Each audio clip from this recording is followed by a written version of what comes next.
Hello student, welcome to my YouTube channel. আজ আমি তোমাদের মাধ্যমিক এবিটিএ টেস্ট পেপারের লাইফ সায়েন্স পেজ নাম্বার 175-এর 1 নম্বরের সমস্ত প্রশ্নগুলির সমাধান করে দেব। চলো তাহলে দেখে নিই। একেরটা কি বলছে? উদ্দীপকের তীব্রতা দ্বারা নিয়ন্ত্রিত চলন কোনটি? তাহলে তীব্রতা মানেই হচ্ছে ন্যাস্টিক চলন। 2 যে হরমোনটির গঠনে আয়োডিন প্রয়োজন সেটি হলো থাইরক্সিন। কোন দুটি সত্য সাপেক্ষ প্রতিবদ্ধ ক্রিয়া? সত্য সাপেক্ষ কোনটা হবে? মোবাইল ফোনের নম্বর মুখস্থ বলা, এটা হবে। খিদের সময় শিশুর কাঁদা, এটা সত্যবিহীন। সাইকেল চালানো, হ্যাঁ এটা সত্য সাপেক্ষ। কাশি, এটা আবার সত্যবিহীন। 4 স্থান পরিবর্তনে অক্ষম প্রাণী হলো বি, স্পঞ্জ।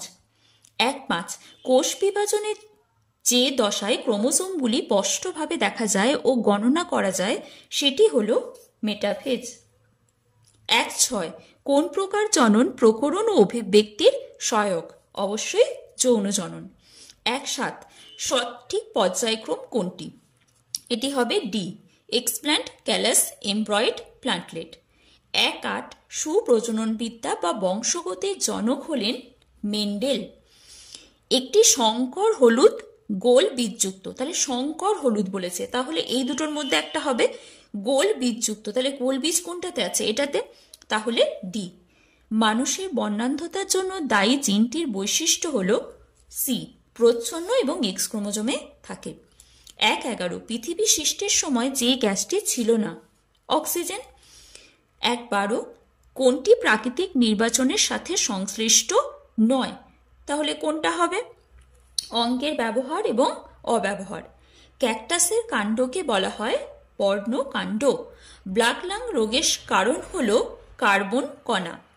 ভারতে যে জাতীয় উদ্যান প্রথম স্থাপিত হয় তা হলো করবেট জাতীয় উদ্যান।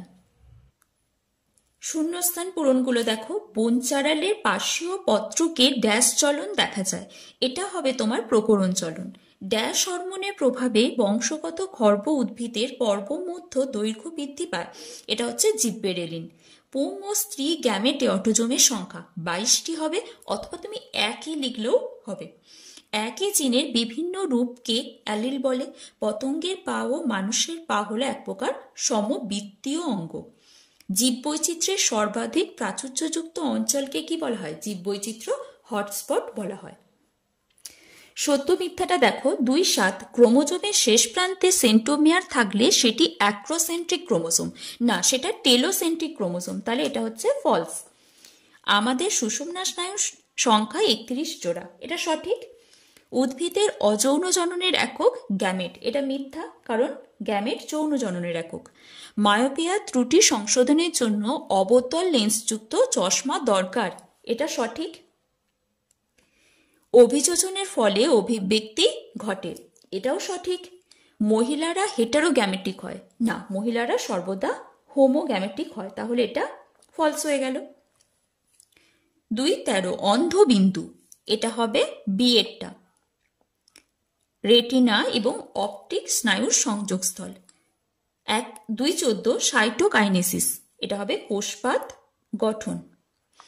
2-15 44A + XY, এটা পুরুষের ক্রোমোজোম বিন্যাস। 2-16 বাদুড় ও পাখির ডানা, এখানে এটা হবে সমবৃত্তীয় অঙ্গ, কিন্তু সমবৃত্তীয় অঙ্গ যেহেতু তোমাদের অপশনই নেই তাই এটা সমস্ত অঙ্গই ধরবে। আর্সেনিক ভূগর্ভস্থ জল দূষণ। 2-18 গর্ভমুণ্ডে স্থানান্তরকরণ, এটা হবে পরাগ রেণু।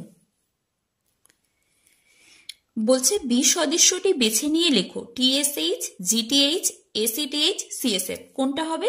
CSF। CSF সেরিব্রোস্পাইনাল ফ্লুইড, বাকিগুলো তোমার হরমোন, কিন্তু এটা হরমোন নয়। 2-20 বিভাজন হয় না এমন দুটি প্রাণীকোষের উদাহরণ দাও। একটা হচ্ছে তোমার নিউরন আর একটা হচ্ছে পরিণত RBC। ফুলের কোন দুটি অংশ রূপান্তরিত হয়ে ফল ও বীজ সৃষ্টি করে? ফল তৈরি হয় ডিম্বাশয় থেকে এবং বীজ তৈরি হয় ডিম্বক থেকে। 2-22 বাহ্যিক বৈশিষ্ট্য যদি ফিনোটাইপ হয় তাহলে কোন বৈশিষ্ট্য জিনোটাইপ হবে? সেটা হচ্ছে তোমার অভ্যন্তরীণ বৈশিষ্ট্য বা জিনগত বৈশিষ্ট্য। 2.23 বাষ্পমোচন রোধের জন্য ফণিমনসার একটি অভিযোজনগত বৈশিষ্ট্য লেখো। পাতা কাঁটায় রূপান্তরিত হয়ে যায়। 2.24 এগুলোর মধ্যে কোনটা একটার অন্তর্গত? দেখতেই পাচ্ছ এটা ইনসিটু সংরক্ষণ রয়েছে, এগুলো সবই ইনসিটু সংরক্ষণের অন্তর্গত। একই অঙ্গ থেকে উৎপন্ন দুটি বিপরীতধর্মী হরমোনের নাম লেখো। অগ্নাশয় থেকে নিঃসৃত হওয়া ইনসুলিন এবং গ্লুকাগন হরমোন, এরা বিপরীতধর্মী কাজ করে। 2.26 একটি ডিনাইট্রিফাইং ব্যাকটেরিয়ার নাম লেখো। ডিনাইট্রিফাইং ব্যাকটেরিয়া কি হবে? সিউডোমোনাস হবে, থায়োব্যাসিলাস হবে, মাইক্রোকক্কাস হবে,